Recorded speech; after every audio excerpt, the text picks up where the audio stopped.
Eh, Nosotros le hemos llamado a la Jornada de Justicia Ambiental y el Acuerdo de Escazú porque lo que pretendemos, digamos, con esta jornada es poder dar herramientas prácticas a los operadores jurídicos. Entonces, tenemos, por un lado, quienes están impulsando acciones para defender el derecho al ambiente sano en el marco en el marco de la opinión consultiva de la Corte, de emergencia climática, en el marco de todos los mandamientos constitucionales y demás. Pero lo que veíamos como importante de esta jornada es la posibilidad de impulsarlo esto desde una mirada práctica, ¿no? O sea, que ustedes puedan llevarse, tanto los defensores, los operadores jurídicos, algunas miradas desde la praxis, tanto desde las defensorías, desde la fiscalía, desde la teoría de las estructuras o la política judicial, que vamos a arrancar con eso, y también desde las estrategias para garantizar el acceso a la justicia, para lo cual después en la segunda parte nosotros hemos dividido en dos bloques la jornada. El primer bloque vamos a contar con la presencia de Alberto Binder, que está aquí, antes de que les pase con ellos, con Juan Sebastián Lloret, que está aquí al lado mío, y después cambiamos estamos aquí al lado, y Laura Manning del Ministerio Público de la Defensa de la Ciudad Autónoma de Buenos Aires. Entonces, eh, la segunda parte va a estar Gustavo Maurino, Ariel Genovese va a ser el moderador, Silvina Ramírez y Carolina Altieri. También, como les decía, desde una mirada práctica.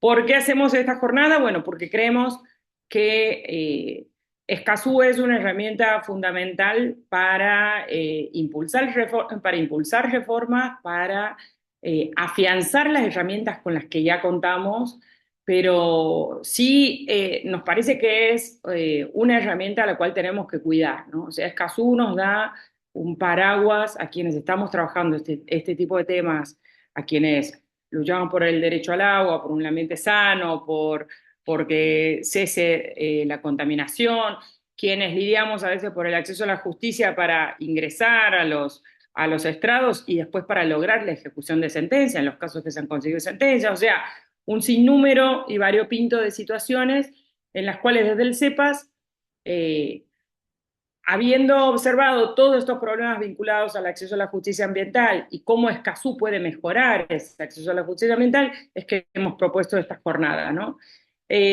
Por último, decir, para quienes no nos conocen, que somos una organización de la sociedad civil que ha nacido en el 2002, después de la crisis del 2001, y como necesidad de dar respuesta a los problemas que nos planteaba esa crisis económica que cada vez estamos viendo, ¿no? Esta especie de déjà vu que tenemos, esta cosa circular de la historia que a veces vuelven a suceder esos contextos.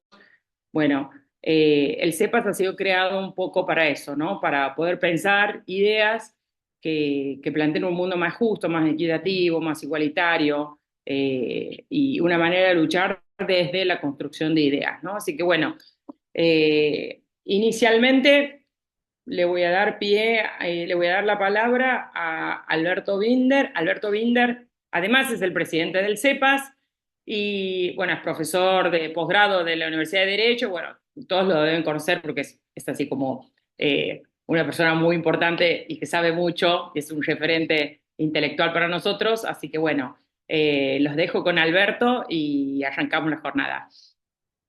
Bien, muchas gracias, Flor. Buenas tardes a todos. Es un gusto poder participar en este tema.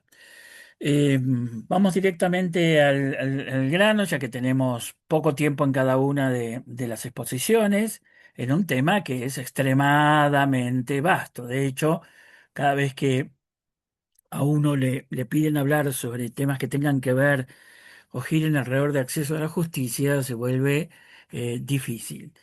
Yo creo que podemos hablar de acceso a justicia en muchas dimensiones, algunas no vamos a tocar acá. Tiene que ver con mucho con el diseño de políticas públicas para desarrollar instrumentos que permitan la defensa de los derechos. Otras veces tiene que ver con conocer y la divulgación de instrumentos ya existentes.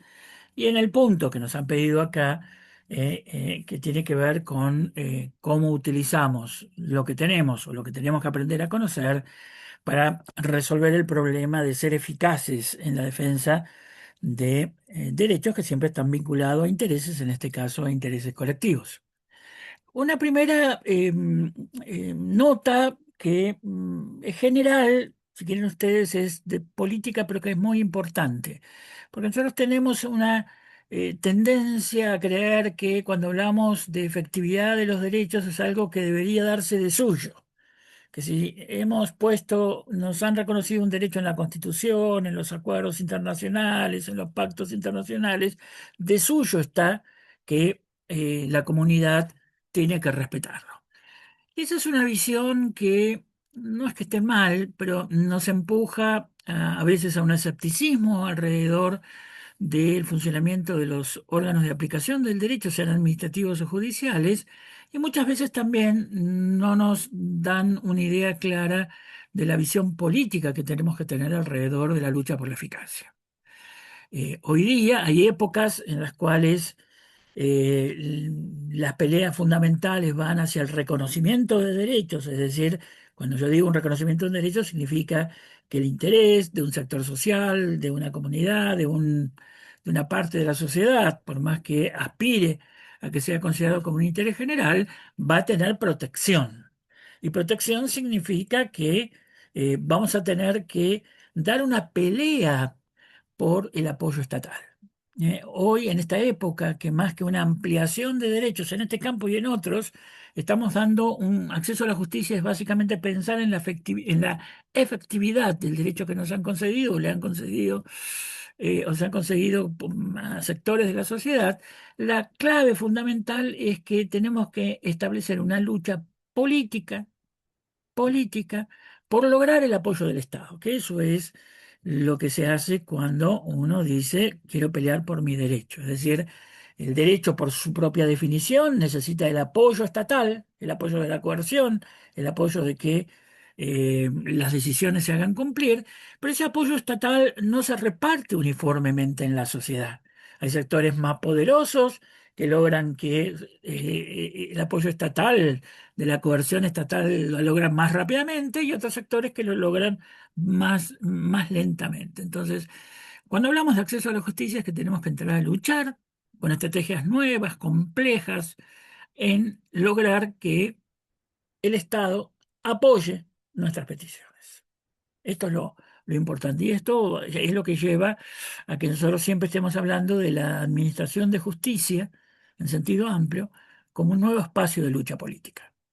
Y para eso, ese espacio de lucha política que tiene componentes específicos, como es la tenacidad, como es el conocimiento de los instrumentos técnicos, el conocimiento del lenguaje propio de la administración de justicia, el uso de la jurisprudencia, el uso de la doctrina, las estrategias específicamente judiciales, que son distintas respecto de otras luchas políticas. Por lo tanto, yo quisiera dejar sentada esta visión política y a su vez exigente de esta dimensión del acceso a la justicia. A partir de allí, yo quisiera en esta breve exposición poner tres puntos sobre los cuales me parece que podemos empezar a utilizar instrumentos que ya existen de un modo más profundo, dada la visión práctica a la que nos llamaba eh, Flor y este seminario. Todos sabemos que en lo que tenga que ver con la defensa del medio ambiente en sentido amplio, de los distintos tipos y dimensiones de la defensa de los medio ambientes, el litigio de interés colectivo o las acciones de clase es algo determinante, es algo que ha sido en toda la experiencia de todos los países una de las herramientas fundamentales. Pero llevar adelante acciones de clase o acciones de intereses colectivos, ya sea a través del amparo, demandas ordinarias o de cualquiera de sus formas, en nuestro país o en otros países de América Latina no es nada sencillo. Requiere equipos de trabajo muy desarrollados, requiere plata para mantenerlo en el tiempo, requiere paciencia y mucha capacidad explicativa para coordinar el tiempo de los movimientos sociales, el de la energía política de un movimiento social o de los líderes que están llevando adelante eso con los tiempos de la justicia, bueno, todo lo que se conoce como los problemas propios de cualquier tipo de interés colectivo, de acción de clase.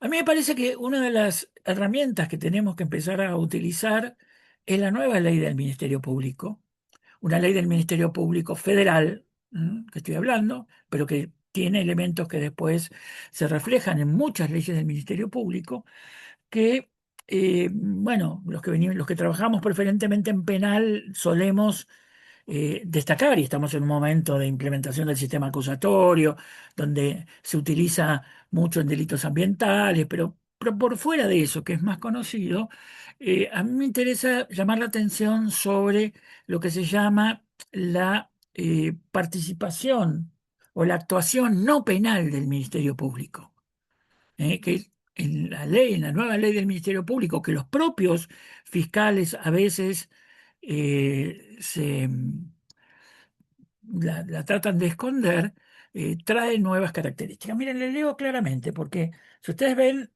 el artículo 30 de la nueva ley del Ministerio Público, vigente ya, algunos pueden decir que está vigente donde se va a poner el sistema acusatorio, pero eso no es así, está vigente y lo reconoce la propia jurisprudencia.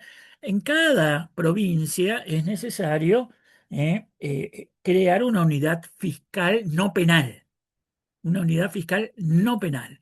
En cada lugar federal tiene que haber una unidad fiscal no penal. Acá había una tradición donde el Ministerio Público, los fiscales trabajaban en las causas civiles de un modo absolutamente rutinario, sin sentido, dictaminando sobre competencias, sobre las llamadas leyes de orden público, sobre el estado civil de las personas. Pero fíjense que el artículo 31 inciso B, cuando habla de la competencia de esa unidad no penal que tiene que estar en cada una de las provincias del Ministerio Público, dice lo siguiente: le corresponde a esa unidad, eh, obviamente, peticionar en las causas en trámite donde esté involucrada la defensa de la legalidad y de los intereses generales de la sociedad, eso es general del Ministerio Público, está en la Constitución, pero luego dice, en especial, en los conflictos en los que se encuentren afectados intereses colectivos, un interés o una política pública trascendente, normas de orden público y leyes no disponibles por particulares, el debido proceso y el acceso de la justicia, así como cuando se trate de una manifiesta asimetría entre las partes, o estén amenazados o vulnerados los derechos humanos, las garantías constitucionales, a la observancia de la Constitución Nacional. Es decir, hay un giro muy profundo que lo saca del Ministerio Público no penal, del Ministerio Público civil, llamémosle, ambiental o lo que fuera, de las causas anteriores, de la forma anterior que la diga, y ahora lo lleva a acciones colectivas, acciones donde hay en juego derechos humanos fundamentales, lo lleva también hacia causas en las que hay una grave asimetría entre las partes, ya sea el ciudadano contra el gobierno que no controla, ya sea un grupo de ciudadanos contra una empresa que contamina, etcétera, etcétera. Me parece que esta norma del Ministerio Público está siendo poco utilizada y que si después nosotros la, eh, la conectamos con otra norma de gran importancia que permite hacer acuerdos, ya se las busco para que lo sepan claramente cuál es, bueno, la norma que establece que se pueden hacer acuerdos. em, Fíjense, es el artículo 37, entonces, artículo 30, 31 y 37, ¿eh?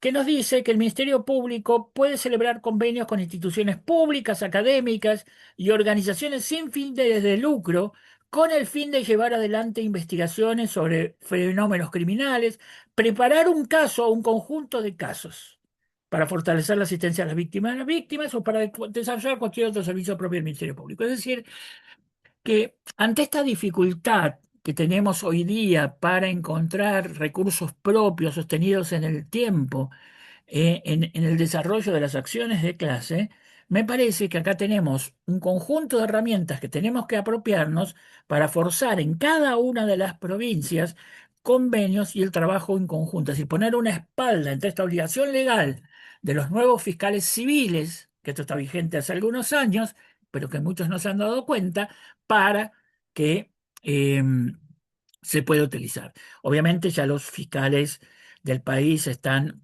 esto lo vamos a encontrar en otras leyes fiscales del país, los fiscales vinculados a temas administrativos, esto lo puede contestar mejor, explicar mejor Sebastián, se están organizando, pero me parece que esto nos da una posibilidad mucho más concreta porque no es necesario que exista una fiscalía ambiental en cada provincia para poder ir a utilizar y poner la espalda sobre los recursos fiscales ya existentes y que en cada provincia no son pocos, son muchos.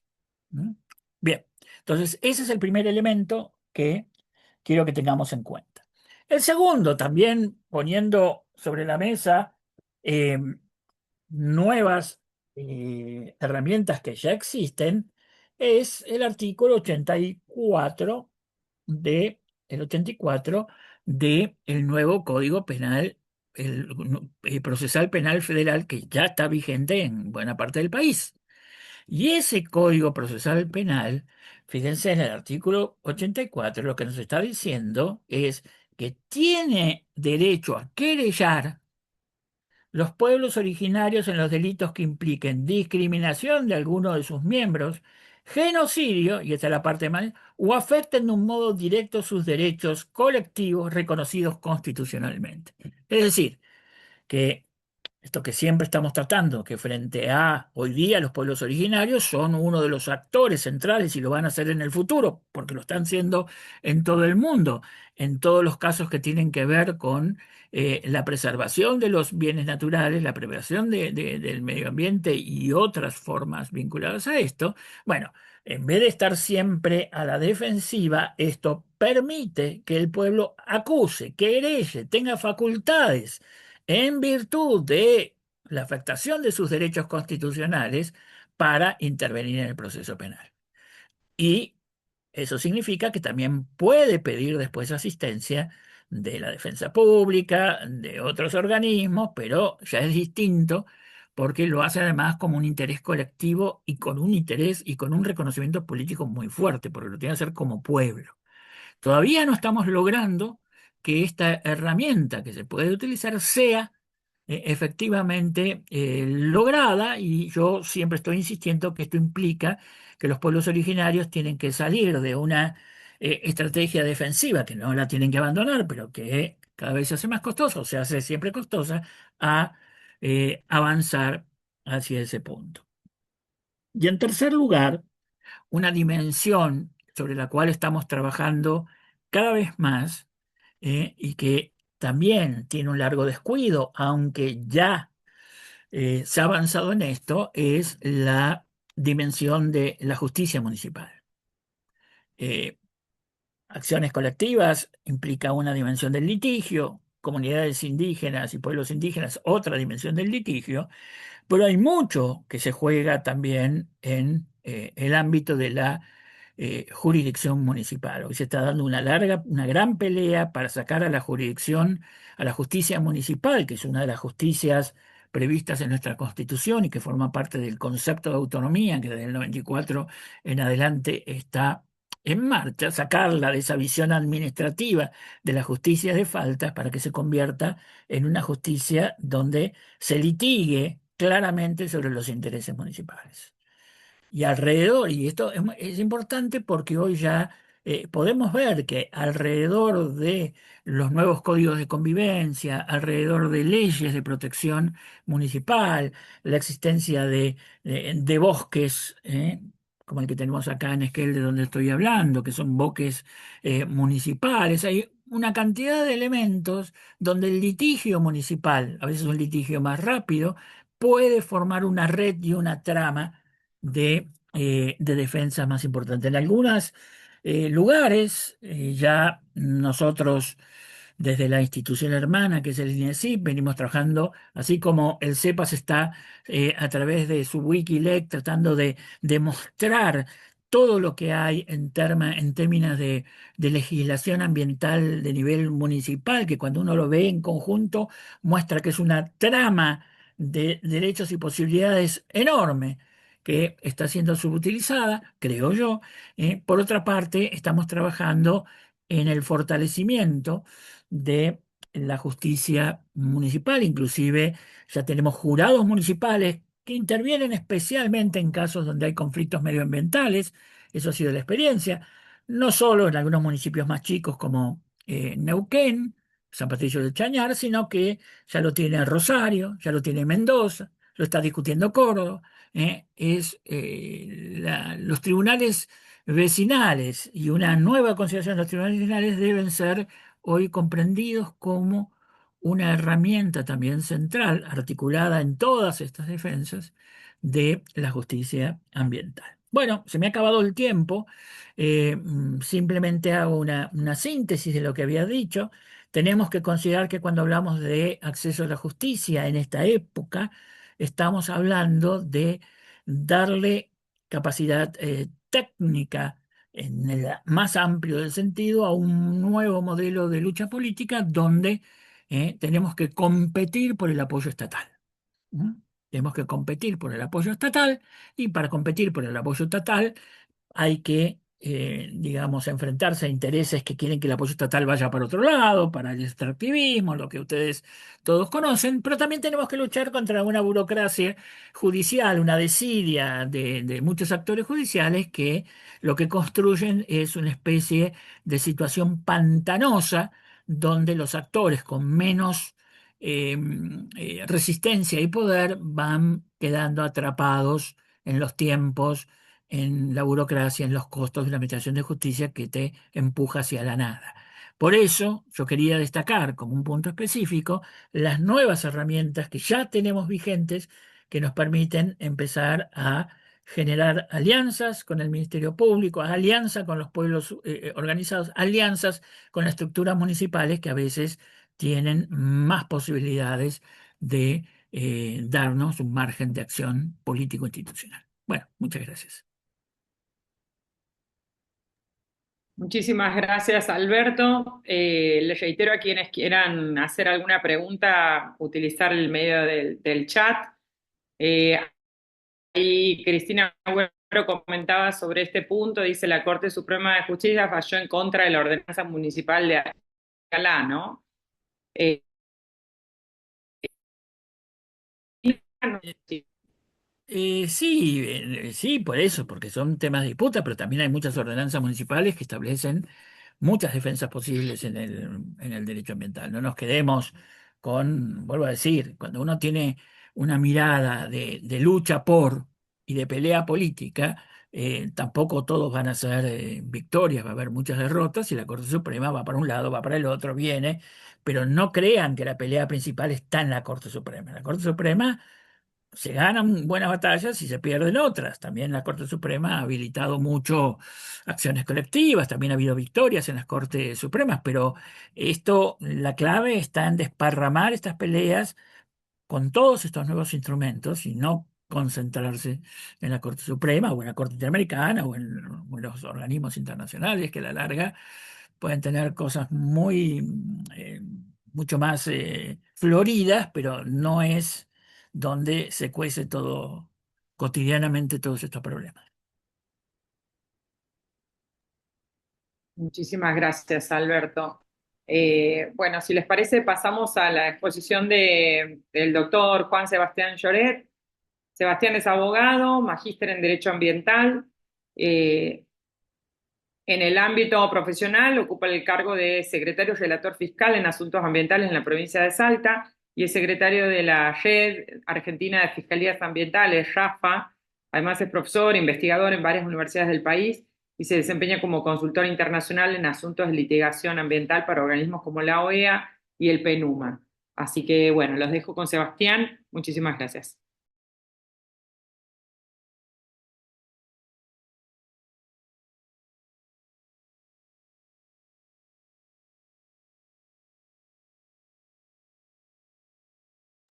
Ahora sí. Buenas tardes a todas y todos. En primer lugar, el placer de siempre de verlo a Alberto y escucharlo a Alberto. Siempre se aprende y además siempre se comparte esa forma tan humana e inteligente de comunicarse. Yo tengo una presentación, es bastante larga, traté de tener todo lo que sepas quería que dijese, es muy probable que saltee algunas cosas, pero básicamente solo pregunto si se ve que pasó una filmina, porque tengo un problema que se congela. ¿Pasó una? Solo que me hagan seña. ¿Sí? Ok, gracias, Laura. Bien, empiezo diciendo que hay en el ser humano, y esto es una posición antropocéntrica muy difundida, hay una suerte de grandilocuencia y que parece que nosotros con aquello que nos rodea podemos hacer lo que queramos, ¿no? Y la idea que quiero empezar diciendo, un poco para tocar las fibras de ustedes, es que en realidad vivimos adentro de una pequeña piedrita que atraviesa el universo y en esa pequeña piedrita los seres humanos hemos empezado a hacer algunos desastres que están cambiando la forma de vivir y complicando la sobreexistencia de las especies vivas, ¿no? Hay gente que se ganó el premio Nobel explicando que hay 9 límites planetarios y si esos 9 límites planetarios se pasa de los esquemas operacionales seguros para las especies vivas, esto va a terminar en un fracaso como especie y vamos además a arrastrar todas las especies vivas con nosotros. Fíjense que este último reporte 2024 dice que de los 9 límites planetarios de operación segura, los 9 límites operacionales seguros, hay 6 que están sobrepasados, ¿no? Por supuesto, sobresaltan el cambio climático, la contaminación y la pérdida de biodiversidad, es decir, la triple crisis. La idea en que se centra por qué tenemos que trabajar colectivamente y por qué los organismos interesados en el orden público, en los intereses generales de la sociedad, tienen que atender la cuestión ambiental, me parece que la puedo sintetizar en lo que dice la Corte. La Corte Suprema dice que la mejora o degradación del ambiente perjudica o beneficia a toda la población porque es un bien que pertenece a la esfera social y transindividual. Y además termina su frase diciendo, y de allí deriva la particular energía con que los jueces deben actuar para hacer efectivos estos mandatos judiciales o constitucionales. Y esa es la idea central, ¿no? Es una cuestión, una cosa de todos. Ya el Consejo de Países, la Asamblea General de Países de las Naciones Unidas determinó o terminó reconociendo por fuerza de los hechos que hay un derecho humano universal al ambiente y esto está completamente difundido. Perdonen que vaya muy rápido, pero quiero llegar al punto práctico. Esto está fuertemente difundido. Creo que solo hubo un par de abstenciones en aquella histórica sesión de julio del 2022. El derecho al ambiente, como muestra la placa, se constituye de dos grandes grupos de instrumentos jurídicos. El primer grupo, esos elementos sustantivos, ¿no? Que van mucho más allá de la sola idea de un ambiente como un todo, sino también hay diferentes elementos que han ido encontrando a través del tiempo protección. Fíjense que esto viene de un reporte del relator de ambiente de las Naciones Unidas que dice que aire limpio, clima seguro, acceso al suministro de agua potable y servicio de saneamiento, alimentos producidos de manera saludable y sostenible, ambientes no tóxicos, la biodiversidad y ecosistemas saludables. Todos esos, si yo los quiero enumerar, porque eso no está pasando. Tal. ¿Pudiendo pasarla? No. Pues pásamela y yo te la paso. Dale. Ahí sí, ¿no? Ahí se ve elementos. Sí, Ahí pasó. Bien, entonces la voy a omitan lo que está al costado y la vemos desde ahí, ¿les parece? Pero ahí va a ir mejor. Listo, sigo con eso entonces. Le mostraba que, y esto quise decirlo rápidamente, aire limpio, clima seguro, etcétera, porque eso les va a dar idea de en qué se puede litigar, ¿no? Esto proviene directamente de la Relatoría de Asuntos Ambientales de las Naciones Unidas. Y por otro lado, los derechos procesales. Y ahí encontramos acceso a la información, el derecho a la participación, el acceso a justicia y el ejercicio seguro de todos estos derechos ejercido sin represalia, es decir, libremente, ¿no? Sobre estos puntos es sobre los que yo quiero hablar. La Corte ya entendió hace mucho tiempo, esto es uno de los tantos mandatos que extendió la Corte en el tratamiento del caso del Riachuelo, entendió claramente que el Ministerio Público Fiscal cuenta con ingentes atribuciones en las causas concernientes a la prevención y remediación de daños al medio ambiente, al punto que se le autoriza para hacerse parte en dichos procesos. La cita de ese artículo 41, inciso A, es justamente la ley que Alberto empezó a leer recién, que es la Orgánica Nacional del Ministerio Público Fiscal.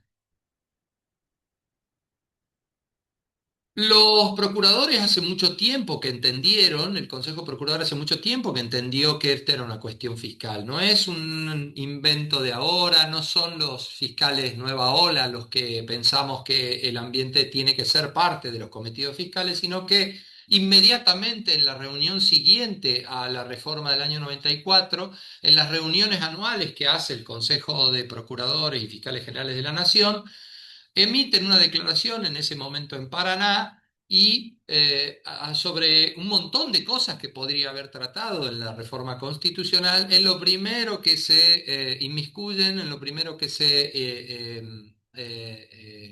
meten es en trabajar sobre la cuestión ambiental. Y fíjense que en la declaración de Paraná del año 1995, ellos expresan que dentro de las competencias, los órganos fiscales tienen que trabajar sobre la cuestión ambiental y hacer efectivo ese derecho que acababa en ese momento de ser reconocido en el artículo 41.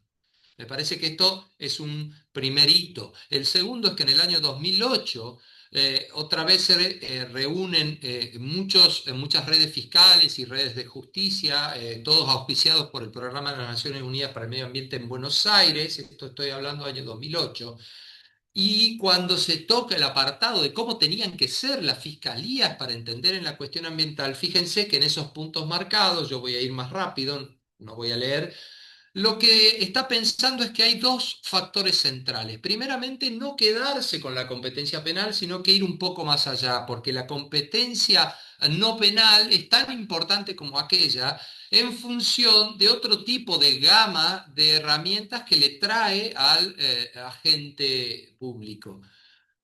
La idea ahí era que había que tener tanto competencias no penales, sobre todo con factores de tipo preventivo, ¿no? Como corresponde a la materia ambiental. Y en segundo orden también tenía que tener una idea de poder coactuar con auxiliares forenses. La idea de la prueba ambiental es todo un tema. Alberto dijo, es muy costoso litigar ambientalmente y no se equivoca. Realmente es así. Y parece que lo repetimos como loros en nuestros encuentros, pero es real. Cualquiera que tiene que pedir alguna forma de acreditación de unos daños, de una contaminación, de algunos elementos que han sido degradados, inmediatamente se encuentra con esta limitación técnica y económica, ¿no? Estos son dos puntos centrales y estaban advertidos ya en aquellos documentos de época. Todo esto se puede ampliar en el manual que hicimos un montón de integrantes del Ministerio Público Fiscal, que es del libre acceso. Ahí está el link para que lo puedan bajar. ¿Alguien logró llegar a un punto de desarrollo de competencias ambientales como proponía en aquel momento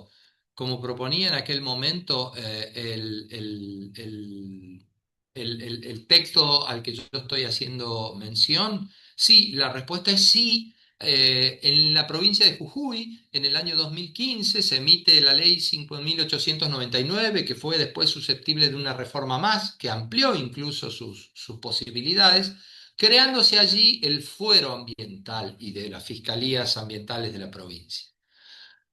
Dentro del margen de competencia, fíjense que le permite un montón de tipos de actuación, no solo en materia penal, sino que le permite actuar también en materia extrajudicial administrativa y en materia judicial no penal, dictaminando, promoviendo tutelas jurisdiccionales de todo tipo, ahí la tutela inhibitoria, las medidas de anticipación de justicia, etcétera, son bastante comunes y ahí están funcionando por lo menos dentro del marco competencial. Tener un cuerpo pericial propio para las investigaciones, para la faz científica de las investigaciones, instar métodos alternativos de solución de conflictos, que recién Alberto ya ha explicado, actuar en el margen contravencional y, por supuesto, la competencia tradicional de la Fiscalía, que es la penal. Pero también hay otro tipo de competencias que son muy interesantes, que son de gestión institucional.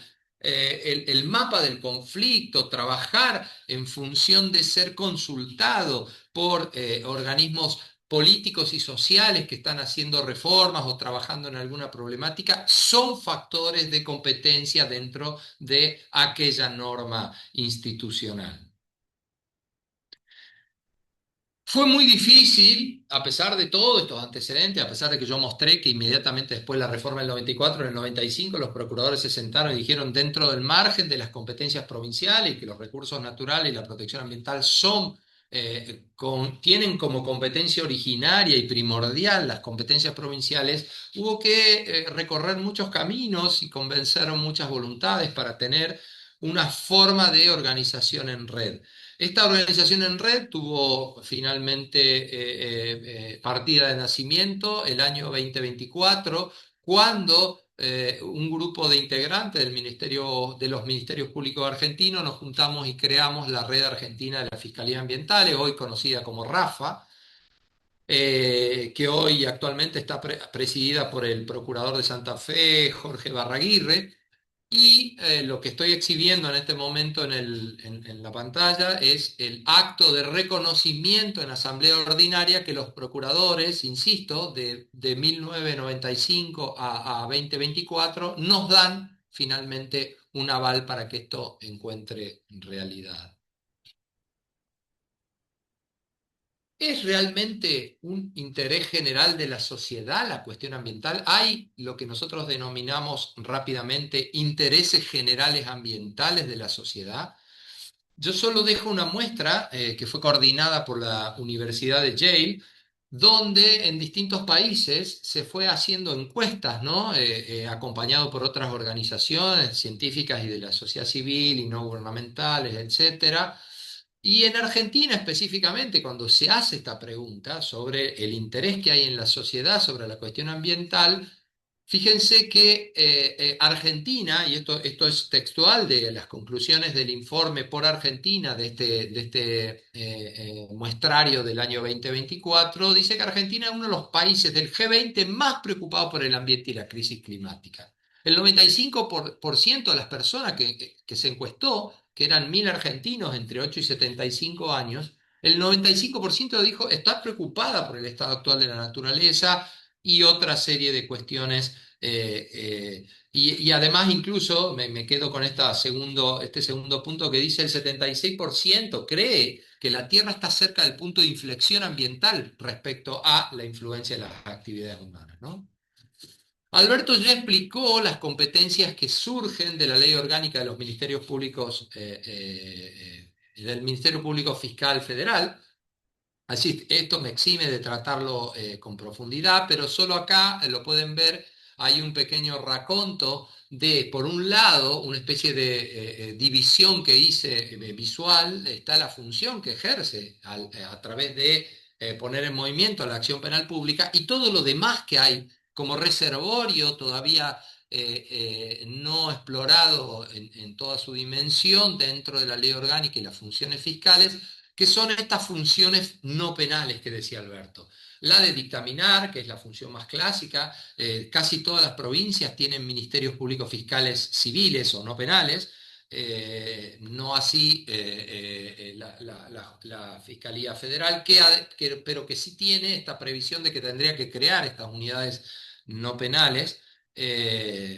pero insisto, casi todas las provincias la tienen y han empezado, sobre todo los ministerios públicos fiscales civiles, a avanzar en la temática ambiental, diría yo incluso con mayor presencia y fortaleza que los ministerios públicos penales. Y esto también invitado porque nuestro derecho penal sustancial es un derecho penal bastante débil en términos de tipologías ambientales en cuestión de derecho comparado, ¿no? Entonces, hemos visto muchas acciones y muchas intervenciones, o hacerse parte, como decía aquella jurisprudencia de la Corte Suprema, hacerse parte en las cuestiones ambientales cuando el Ministerio Público advierte que hay una subdefensa o una defensa no robusta o no del todo coherente con los factores del caso en concreto.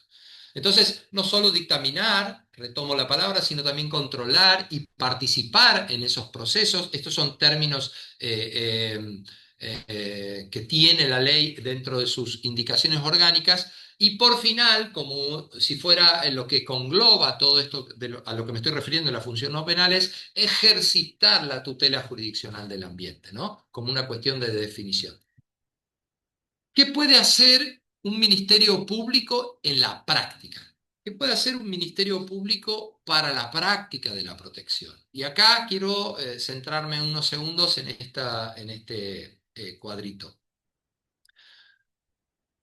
Si uno mira el artículo 8 del Acuerdo de Escazú en Argentina, ratificado por la Ley 27.566, encuentra dos ramas de trabajo. Una primera rama de trabajo que tiene que ver con controlar las políticas públicas, básicamente con el estilo de políticas que debe llevar un Estado para hacer bien las cosas, para hacer o reconocer debidamente las garantías ambientales a las que yo me referí cuando hablé de las dos tutelas, ¿no? De la tutela sustancial y de la tutela procesal, como dice o como las ordena la Relatoría de Derechos Humanos Ambientales de Naciones Unidas. En un primer orden hay posibilidades de trabajar en las ya reconocidas tutela informativa, es decir, cuando no son reconocidos los derechos a la información. Esto está muy vinculado a, sobre todo, proyectos que tienen que ver con impactos muy significativos. La traducción, si uno mira el artículo 6 y 7 del Acuerdo de Escazú, tiene que ver con lo que nosotros en el derecho nacional le llamamos la evaluación de impacto ambiental. Cuando esta es significativa, requiere otros factores de intervención respecto a la participación pública, al que voy a tratar ahora, pero también de la información que se da previamente para que esa participación sea acorde, sea informada, ¿no? Si no se da esa información, los requerimientos de información pueden ser trasladados en sede de reclamo administrativo y después en sede judicial. Y estas son las famosas acciones del habeas data ecológico o el habeas data ambiental. Y en segundo orden, la tutela participativa. Y acá es el punto de cuando estos proyectos tienen un impacto significativo, dice el Acuerdo de Escazú, o sea que es aplicable a prácticamente toda la región. Tiene un impacto significativo, es necesaria la intervención de los sectores interesados de la sociedad. Incluso la palabra o el concepto que usa el Acuerdo de Escazú es el público, ¿no?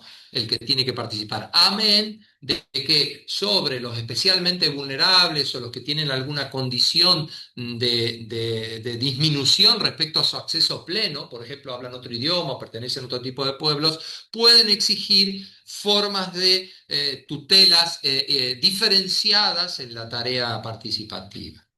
Pero también hay algo que está un poco olvidado y que acá el Ministerio Público tiene un llamado de atención enorme, que es también cuando puede haber factores de vulneración de la legalidad. Y acá quiero referirme 2 segundos a dos cosas que están quedando en el tintero. Estamos en épocas de transformaciones de estructurales, normativas, convencionales, constitucionales. Es una época de convulsión o de rediscusión en muchas cuestiones. Y los principios que están encabezando el Acuerdo de Escazú son los principios de progresividad, por un lado, es decir, que los derechos ambientales o los derechos humanos ambientales, como los define el propio Escazú, deben ir en un sentido por lo menos igual o creciente todo el tiempo. Y la segunda fase o la segunda cara de esta cuestión, que es la no regresión. Y hay una idea de que hay que defender incluso judicialmente la no regresión de los derechos conquistados. Entonces, hay una cuestión lógica respecto a las circunstancias de crisis, por ejemplo, de que los estados no deben ir tan veloces en adjudicar conquistas porque, por ejemplo, algunas pueden tener algunos costos económicos, pero eso no va a justificar de ninguna manera la regresividad en las conquistas o en los derechos adjudicados por las normativas vigentes. El segundo punto son la protección de la incolumidad ambiental. Y con esto lo que quiero mostrar, déjenme que llegue al punto, es que la responsabilidad ambiental es parte de los formatos de protección ambiental. Hay una idea de que la responsabilidad ambiental es un esquema de responsabilidad organizada, es un esquema de responsabilidad que tiene un formato de coherencia y de continuidad, ¿no? Hay una idea, yo lo explico y lo hago en mi manual puntualmente, hay una idea bastante windiana, si me permiten la expresión, y estando Alberto acá, donde hay una suerte de presencia creciente del Estado en función del agravamiento de las conductas y de la regulación de los problemas o de las conflictivas sociales, ¿no? Entonces, hay una suerte de primer esquema de mandato que tiene que ver con la gestión de los impactos ambientales, que es propiamente administrativa, y las falencias de eso es propio de las competencias administrativas que están allí. Ahora, también hay un segundo momento, que es un momento estrictamente judicial, y ahí va también la responsabilidad del Estado, o la responsabilidad omitiva, o la responsabilidad por no haber ejercido plenamente estas condiciones de control, que tienen que ver con ir a pedir a los tribunales los daños, la necesidad de prevención, la necesidad de precaución, o incluso, ante el ejercicio de conductas u omisiones típicas, el ejercicio de la responsabilidad penal. Entonces, muchas veces con esta virada, ¿no?, de integración podemos entender por qué cuando demandamos en sede judicial muchas veces codemandamos a las administraciones públicas. Y esto es algo que suele poner incómodo a todos. Quiero cerrar, porque ya me están pidiendo que redondee, pero entonces quiero cerrar con un último mandato, y si se me permiten, cenicienta dentro de los ministerios fiscales, de lo que está pasando en términos del ejercicio de las debidas competencias fiscales. Y esto es el artículo 9. El artículo 9 del Acuerdo de Escazú protege específicamente a los defensores de derechos humanos en asuntos ambientales. Y lo que quiere como vocación este artículo se puede ver ahí en el numeral segundo del artículo 9, que es buscar que en los asuntos ambientales, que cuando las personas intervienen y se interesan en las cuestiones ambientales, su derecho a la vida, la integridad personal, la libertad de opinión, la libertad de expresión, la libertad de reunión y asociación pacífica o circular libremente, etcétera, todo esto vinculado al derecho de acceso por ejemplo, reclamar cuestiones ambientales, deben hacerlo en absoluta libertad, deben hacerlo conforme los estatutos de los derechos humanos. Y el artículo tercero dispara que los estados partes de esta convención tienen que no solo prevenir, sino también investigar y buscar la sanción a los ataques, amenazas e intimidaciones que puedan sufrir estas personas. Y acá hay un cometido que es llevado a los casi total dispersión de sistemas acusatorios en toda Latinoamérica y el Caribe, lleva a una obligación de intervención reforzada a los fiscales frente a sus víctimas, en este caso, que son las personas que están reclamando, están buscando el acceso por cuestiones ambientales y están sufriendo estos acometimientos contra sus derechos de libertad. Entonces, cierro con esto, sé que han quedado muchísimas cosas en el tintero, pero cierro diciendo, hay un montón de competencias que hay que ejercitar. La verdad que estamos avanzando muchísimo en habernos reunido en los sistemas o los dispositivos especializados fiscales.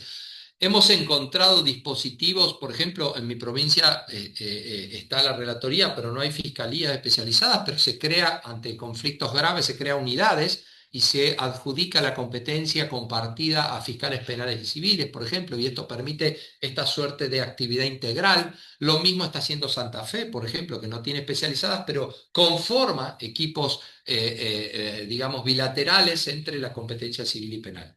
Entonces, conclusión, me parece que el acuerdo de Escazú y la asunción de las debidas competencias fiscales en términos de responsabilidad integral está encontrando un quicio para que los derechos ambientales se pongan en valor. Por supuesto, es un camino que habrá que seguir, que habrá que avanzar, pero quería yo dejar acá algunas impresiones de que algunas cosas están pasando. Y otra vez agradezco a CEPAS y agradezco en particular a Alberto por haberme permitido compartir este momento con ustedes. Gracias. Muchas gracias, Sebastián. Tengo una pregunta para hacerte, es una pregunta de Julieta Lavarello, de Mendoza, y pregunta si la Unidad Fiscal de Delitos Ambientales de Mendoza forma parte de la JED y también si la JED tiene prevista la obligación de capacitación de fiscales en derecho penal ambiental o algún esquema de capacitación. Eso le agrego yo, digamos, como pregunta. Ujú. La RAFA tiene como uno de los puntos de existencia la capacitación. O sea, nosotros entendemos que la especialidad ambiental es una especialidad que empieza a aterrizar en el mundo fiscal, pero que el mundo fiscal se está dedicando a otras cosas y hay otras competencias que tienen mucho más tiempo de tradición y mucho más tiempo de interés personal para que quienes quieren ser parte y avanzar dentro de la carrera fiscal y para quienes dirigen los ministerios públicos fiscales y que la competencia ambiental es una competencia novedosa, agregada, insisto, está aterrizando. Ahora, la creación de la red argentina de fiscalía ambientales tiene como esa finalidad central, ¿no? Capacitar, llegar a los distintos lugares y convencer de que la competencia ambiental es esencial, mostrar que hay formas de instrumentación institucional y operativas para los ministerios fiscales que pueden ser muy positivas. El intercambio de experiencias es como el germen de las formas de capacitación práctica y es lo que venimos haciendo. Estamos firmando una sucesión de convenios, diría yo, explosiva, ¿no? Mucha gente se ha acercado, organizaciones judiciales, oficiales y no gubernamentales se ha acercado a la RAFA para integrarse, para hacer trabajo cooperativo. Y hay alguien por ahí que puso la ley Yolanda, por supuesto. La RAFA, antes de ser RAFA misma, ya los primeros integrantes originales de la RAFA eran parte de las agendas de capacitación en ley Yolanda para fiscales en toda Argentina. O sea, son las primeras personas que se han visto en los distintos videos de capacitación en el sur, en el norte, en el centro, en el sistema federal. Así que por supuesto que está muy atada la existencia de la RAFA a la necesidad de capacitación, de implementación y de acercamiento de nuevas herramientas para la integración del mundo fiscal a las necesidades de eso que yo traté de definir muy rápidamente como intereses generales ambientales de la sociedad, ¿no? Muchísimas gracias, Sebastián. Bueno, ahora le voy a pasar la palabra a Laura Manning. La doctora Laura Manning es abogada de la UBA, magíster en Derecho Administrativo por la Universidad Austral. Actualmente se desempeña como titular de la Secretaría Letrada de Derecho al Ambiente Sano del Ministerio Público de la Defensa de la Ciudad Autónoma de Buenos Aires. A su vez es docente adjunta regular en la Universidad Nacional de Avellaneda. Laura, dejamos con vos. Hola, ¿qué tal? ¿Cómo están? Bueno, muchas gracias por la invitación, antes que nada. Ahí, bueno, voy a compartir pantalla, eh, a ver si se puede ver. Bueno, muchas gracias Florencia, muchas gracias al doctor Alberto Binder, a Sebastián Lloret, que fueron los que me precedieron en la palabra. La verdad que es un honor para mí poder participar de estas jornadas y dar, bueno, es un poco la idea de la charla es dar un punto de vista eminentemente práctico sobre el rol. Ahora, bueno, se habló un poco más del Ministerio Público Fiscal, Yo voy a hablar del rol del Ministerio Público de la Defensa, que ahora voy a explicar un poquito más cómo está situado dentro de la organización institucional de la ciudad. Y voy a hablar del Ministerio Público de la Defensa de la Ciudad Autónoma de Buenos Aires, ¿no? Que es distinto, digamos, que el de Nación o que el federal. La idea es que la presentación tenga tres partes, una parte más, digamos, introductoria, donde vamos a hablar de cómo está regulado el derecho al ambiente sano en la Constitución, cuáles son las funciones de la Secretaría Letrada de Derecho al Ambiente Sano del Ministerio Público de la Defensa, y después sí nos vamos a abocar a los casos prácticos que nosotros estuvimos viendo durante el lapso bueno, en este caso que yo estoy como titular de la Secretaría, que es desde febrero del 2024. Así que un poco, bueno, esa es la idea, que sea lo más práctica y lo más llevadera posible para que vean qué herramientas se tienen desde la defensa pública para resguardar, proteger y llevar a la práctica los principios y las reglas que surgen del Acuerdo de Escazú. Bueno, a ver, a ver si pongo acá. Mire, a ver, ahí se ve, ¿no? Bueno, vamos a ver que en la Constitución de la Ciudad Autónoma hay un marco muy robusto en la regulación de derecho al ambiente sano. La Constitución de la ciudad, como bien se sabe, es una Constitución que es muy progresista, entonces que tiene, digamos, todo un capítulo cuarto dedicado al ambiente. Y vamos a ver, bueno, algunas pautas genéricas que tienen que ver, que brindan, que es como algo muy parecido a lo que establece el artículo 41 de la Constitución, que toda persona tiene derecho a gozar de un ambiente sano. Y después ya desde ese artículo 26, desde el primer artículo de este capítulo cuarto, va a decir que toda persona tiene derecho a su solo pedido a recibir libremente información sobre el ambiente.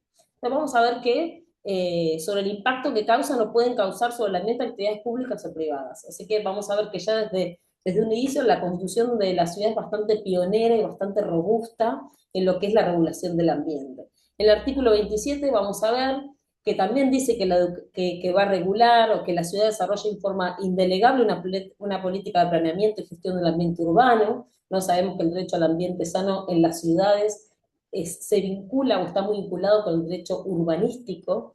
Entonces la Constitución va a regular ese derecho urbanístico con integración social. Uno de los puntos del artículo 27 que me parecía importante resaltar es que habla de la protección, saneamiento, control de la contaminación y mantenimiento de las áreas costeras del Río de la Plata y de la cuenca Matuanza-Riachuelo, de las subcuencas hídricas y de los acuíferos. Y también va a promover la educación ambiental en todas sus modalidades y niveles. Después tenemos el artículo 28 y el artículo 29 y 30, que habla de la creación o la definición de un plan urbano ambiental, donde se prevé la participación transdisciplinaria, ¿no? Que también eso me interesó específicamente, donde se prevé la participación de académicos, profesionales y también comunitarias. Y también el artículo 30, donde se establece la obligatoriedad de la evaluación previa de impacto ambiental. Entonces vamos a ver que ya desde la Constitución todas estas normas ya están establecidas, todos estos principios, que después vamos a ver que tienen una regulación más específica en legislaciones autónomas, ¿no? Por ejemplo, la ley 123 de evaluación de impacto ambiental, la ley 1356 de cuestiones atmosféricas. Y por otro lado, el artículo 81 dice que se tiene que aprobar un código ambiental. Hasta el día de la fecha ese código ambiental no existe, razón por la cual en el año 2023, en el fallo Asociación Civil Observatorio del Derecho a la Ciudad, que en un fallo ratificado por la sala de la Cámara de Apelaciones, Contencioso Administrativo y Tributario, se declaró esta omisión inconstitucional en sancionar un código ambiental, razón por la cual digamos que es una cuestión pendiente, una deuda legislativa que se tiene con la sociedad y con el ambiente de dictar este código ambiental. Hubo algunas, digamos, proyectos, algunas intenciones de sancionarlo, pero todavía no vio la luz ese proyecto o ese código ambiental. Por otro lado, vamos ahora de lleno más al rol de la defensa pública o del Ministerio Público de la Defensa, otro de los ejes del sistema judicial.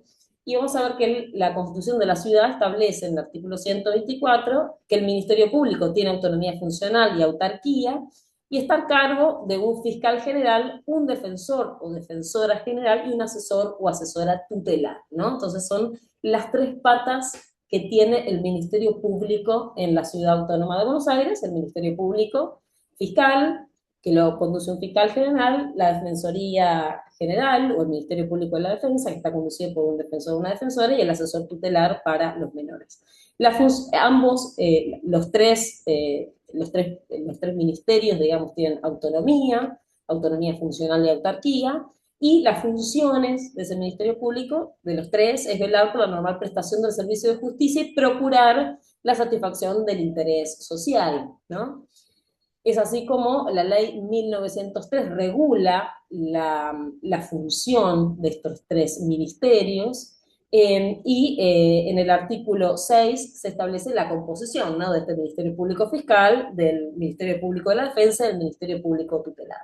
Y ahora acá un punto importante que quiero resaltar un poco también por lo que se habló de la necesidad de conferir herramientas a los ministerios públicos, y es que en el artículo 20 de esa ley 1903 les da a los ministerios públicos, a los tres, pero yo lo tomo para el Ministerio Público de Defensa, la posibilidad, las facultades de investigación, ¿no? Y entonces dice que cualquier entidad o cualquier magistrado del Ministerio Público, en cualquiera de sus jerarquías, va a poder requerir, para el mejor cumplimiento de sus funciones, informes a los organismos administrativos, a las empresas, a las prestadoras de servicios, a los particulares, ¿no? Entonces tienen facultades de investigación.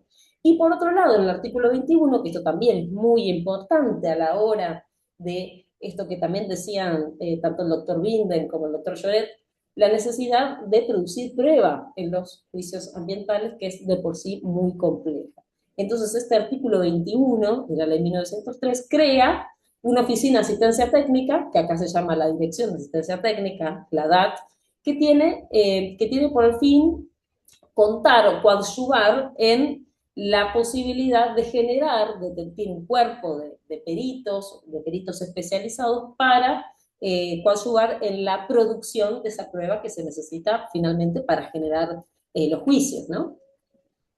Por último, ya vimos entonces un poco una introducción de la Constitución de la Ciudad, un poco de dónde se encuentra ubicado institucionalmente el Ministerio Público de la Defensa. Ahora vamos a la Secretaría Letrada del Derecho al Ambiente Sano, que es un organismo que depende de la Secretaría General de Derechos Humanos y Sociales, y que tiene por función brindar asesoramiento técnico a fin de incorporar la perspectiva ambiental a las defensorías, ¿no?, en los procesos judiciales. Es decir, apoya a las defensorías de primera instancia y de segunda instancia en lo contencioso administrativo y tributario. Claro que no hablamos de temas penales acá, estamos todo dentro de lo que es contencioso administrativo y tributario. Apoya a esas defensorías para tener una perspectiva, para incorporar una perspectiva ambiental en los juicios o en los procesos judiciales. Y también asiste a las defensorías en el desarrollo de la actividad jurisdiccional y administrativa. Por otro lado, también la DOTA tiene la función de realizar instancias de intercambio y articulación, que vamos a ver también en los casos prácticos, cómo se da en la práctica, cómo se da en la realidad esa articulación de la Secretaría en los casos concretos. Y después, por último, generar informes, análisis, propuestas de las principales problemáticas ambientales de la ciudad, ¿no?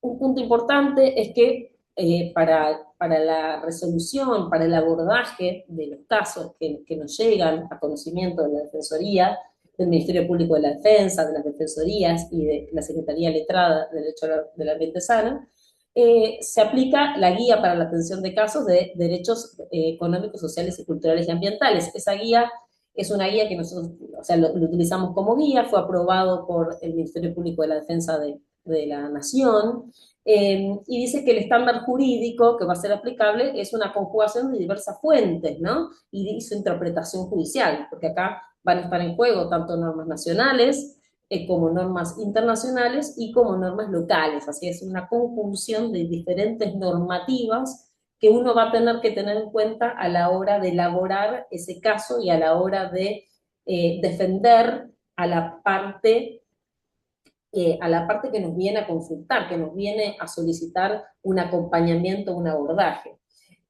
Cumplir con los derechos humanos es una tarea que involucra desde el Estado a múltiples actores y muchas instancias, ¿no? Esto también lo vamos a ver.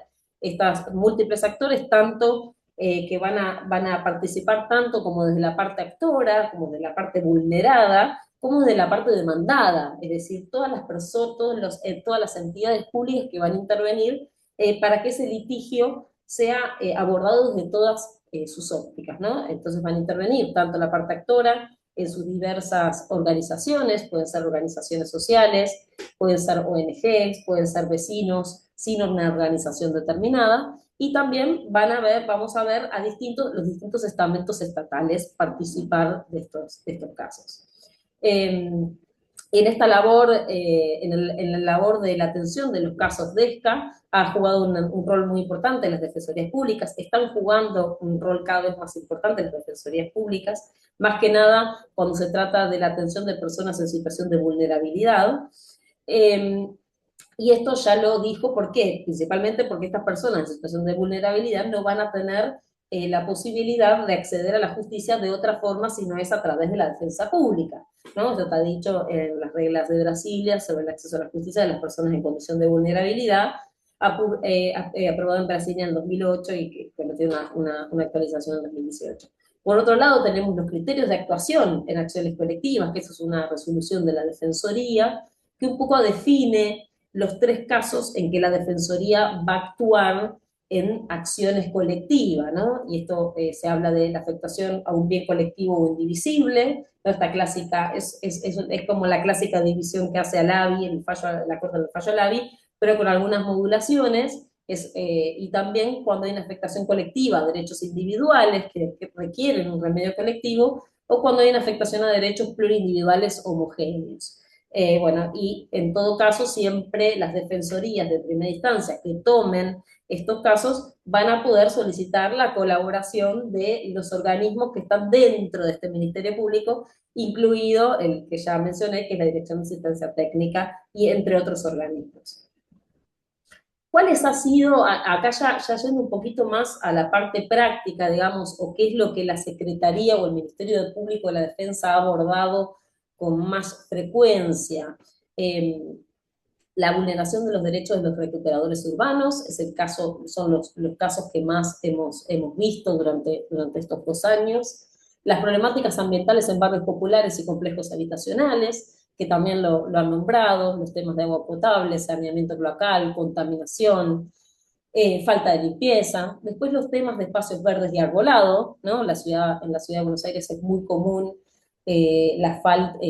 tratar estos temas de falta de espacios verdes, y todo el tema del arbolado público, ¿no? Las extracciones de arbolado que no cumplen con las normas necesarias. Esto, bueno, está muy tratado en el fallo de Claudia Heras, que es un fallo del juez Scheibler. Y después el otro tema que tenemos muy frecuentemente, bueno, es contaminación ambiental por ruidos, residuos peligrosos y material particulado.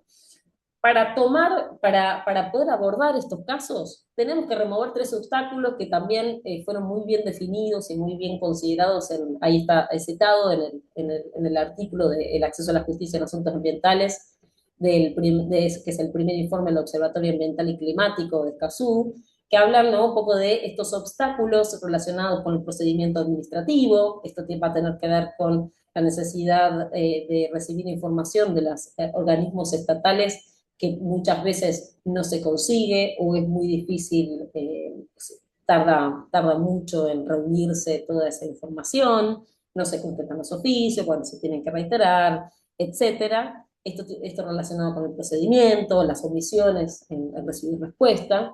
Después la remoción de obstáculos relacionados con el proceso judicial, que tiene mucho que ver también con lo que dijeron las 2 personas que hablaron precedentemente, todas las cuestiones que tienen que ver con las dificultades del proceso ambiental en sí, que es un litigio estructural y complejo, y después la remoción de obstáculos relacionados con la ejecución de las sentencias, que aún muchas veces obteniendo una sentencia favorable, es muy difícil poder ejecutarla.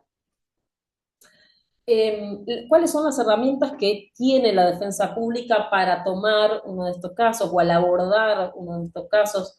donde está en juego el derecho al ambiente sano de personas vulnerables, ¿no? También quiero reiterar eso, la defensa pública se especializa o tiene su ámbito de actuación en sobre las personas vulnerabilizadas, sobre los grupos vulnerables, principalmente, en este caso, en la Ciudad Autónoma de Buenos Aires, que están en los barrios populares, ¿no? Entonces, digamos, la Defensoría se maneja con una interacción continua con las personas o grupos asistidos y en los territorios, ¿no? Entonces, hablamos de una escucha con empatía y sensibilidad, fomentar el abordaje territorial, es decir, concurrir a los barrios, trabajar en forma conjunta con los territorios, y la atención estratégica temprana y la documentación para el fortalecimiento de casos. Y ahí lo que hablaba, ¿no? De la participación de la Dirección de Asistencia Técnica, y el abordaje colectivo de los problemas ambientales, es decir,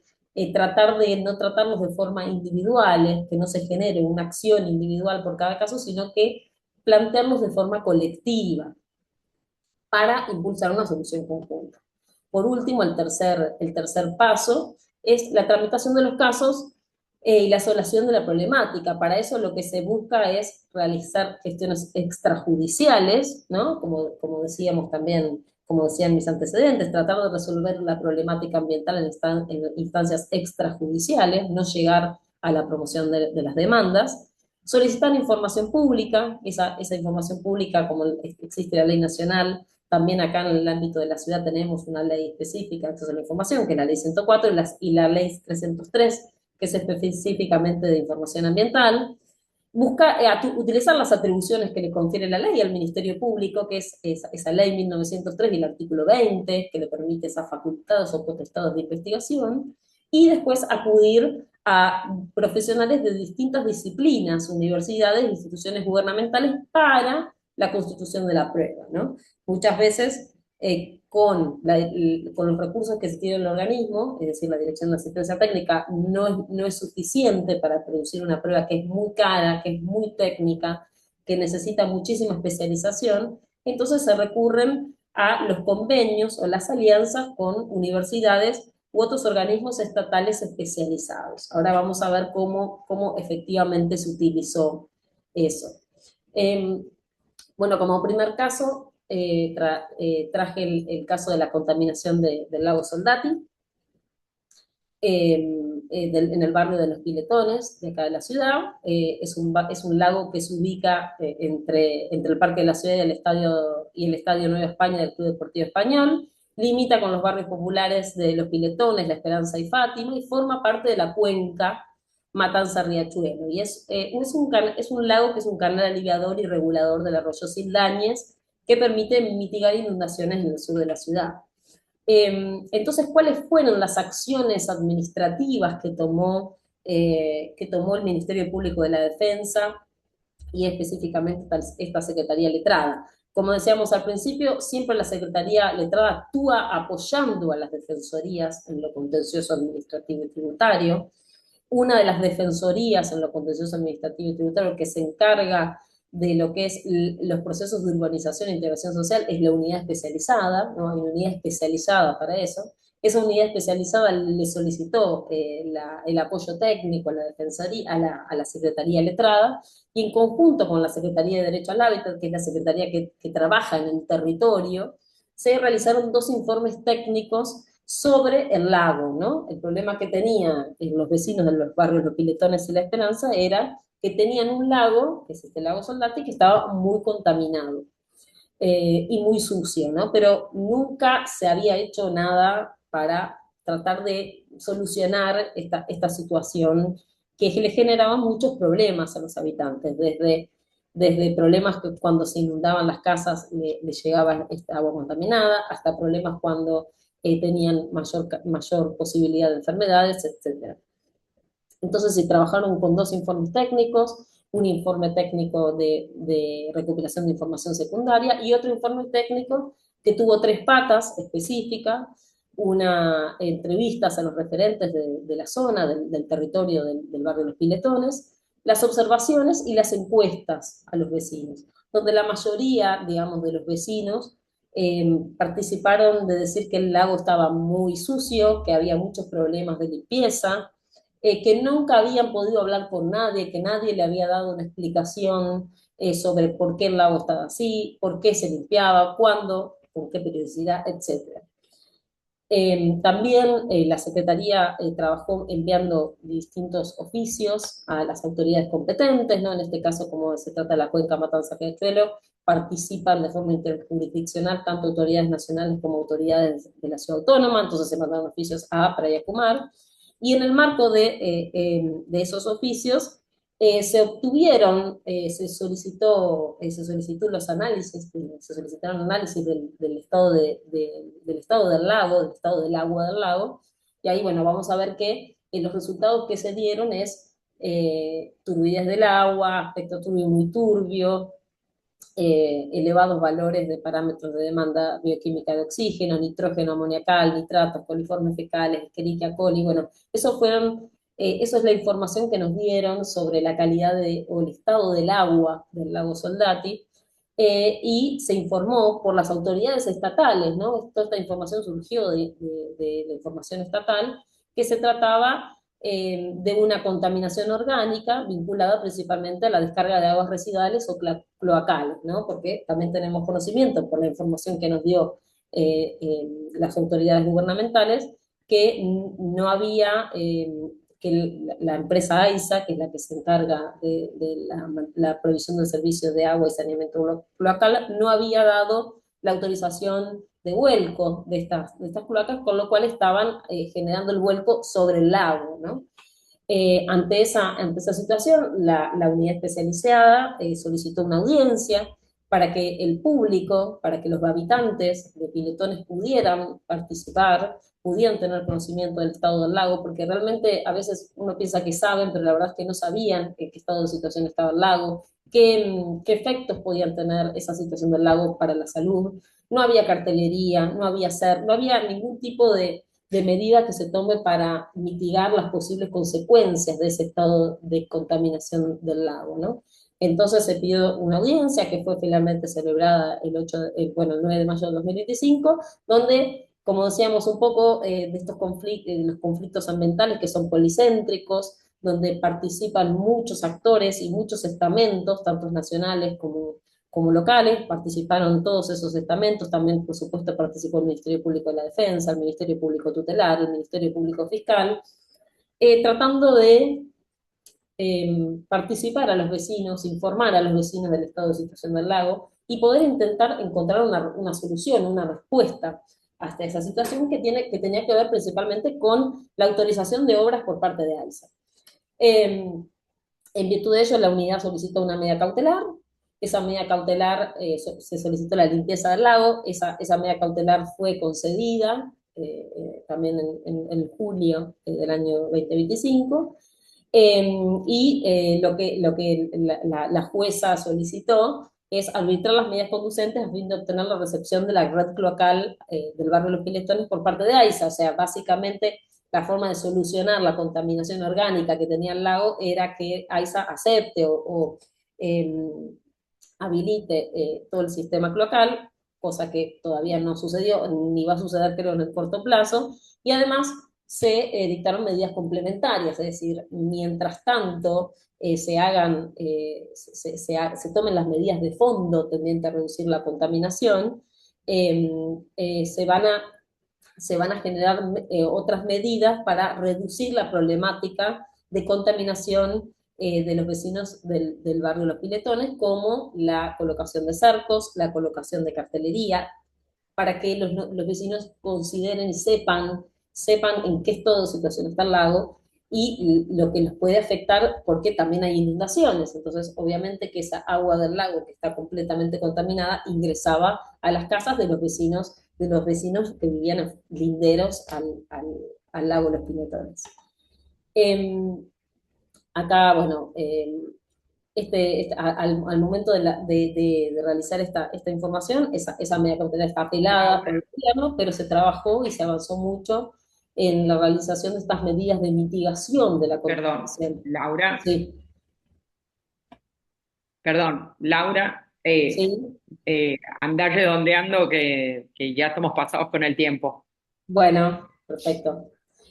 Bueno, entonces acá lo que quería recordar es sobre este punto de los piletones, era que los procesos ambientales son policéntricos y multipolares, que es lo que dijo la Corte Suprema en el fallo Saavedra del año 2025, que para eso hay herramientas, ¿no? La defensa pública tiene herramientas también, las herramientas que tiene la judicatura, en este caso son las audiencias, audiencias informativas, audiencias de constitución de relación procesal, audiencias ordenatorias, que los remedios procesales clásicos no son eficientes y que, bueno, también hay problemas en la implementación de las sentencias que tienen que ver con, bueno, con los tiempos de la ejecución, con las microinstitucionalidades y con las órdenes de organización e implementación que tiene que ver con que generalmente el Poder Judicial delega en la autoridad administrativa la realización, la consecución del acto. Había traído dos casos más, pero no vamos a llegar a verlo, pero bueno, un caso de una planta de Aries, que lo único que voy a decir es que se trabajó en forma conjunta con la facultad, con la cátedra de climatología y fenología de la FAUBA, donde se hicieron estudios de material particulado, y esos estudios de material particulado dio que esa planta se estaba excediendo, se había excedido en la emisión de partículas a la atmósfera, con lo cual se excedía el límite que establece la normativa para el material particulado, con lo cual eso nos dio una robustez mucho más grande a la hora de producir prueba y que esa prueba se pueda llevar a un eventual juicio, en este caso no va a haber un juicio. Y por último, el caso del master plan de Lepiane, que es un juicio, es una causa judicial en donde se utilizó el acuerdo de Escazú para brindar a los vecinos de Lugano, Nájera, Sildañez, la posibilidad de obtener información y participación eficiente, influyente en la obra. Bueno, y en ese marco se hicieron 9 mesas de trabajo desde febrero de este año, y los vecinos, bueno, plantearon propuestas, hicieron seguimiento de la trazabilidad del arbolado, entre otras cosas. Ahí, bueno, también lo paso rápido, como para que se vean las herramientas, tanto administrativas como judiciales, que se utilizaron, y algunas conclusiones nada más para cerrar, es que, bueno, el litigio ambiental está en expansión y que el Ministerio Público de la Defensa tiene herramientas, tanto jurídicas como técnicas como territoriales, para para garantizar el acceso a la justicia ambiental, y que estos procesos requieren sí o sí una mirada distinta, que porque son policéntricos, dinámicos, estructurales, las herramientas tradicionales no van a servir, y que es necesaria la participación ciudadana, que tiene que dejar de ser formal solamente en las audiencias públicas para ser una participación temprana, influyente, y que eso es lo más difícil, ¿no? Que esa participación sea temprana, más que nada. Bueno, y después la necesidad de hacer convenios, de hacer alianzas con otras instituciones para generar esta prueba, como vimos en estos tres casos, que en los tres casos se generan alianzas, tanto con el territorio como con las academias y con los organismos públicos, para poder efectivamente garantizar el derecho al ambiente sano de todas las personas que habitan en la ciudad de Buenos Aires. Así que bueno, muchísimas gracias, perdón por la extensión, les agradezco mucho por escucharme. Y gracias, Flor, por la invitación, por supuesto. Muchísimas gracias, Laura.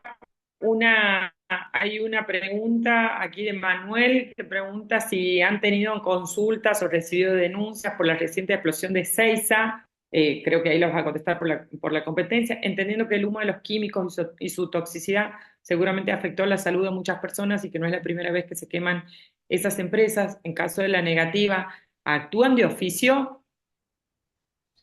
Eh, no, sabes que sobre las explosiones de Seiza no, porque principalmente por la competencia, así como decís, Flores, que nuestra competencia es exclusivamente en el ámbito de la Ciudad Autónoma de Buenos Aires. Así que por ahora no tuvimos casos, no nos llegaron casos o consultas sobre el tema.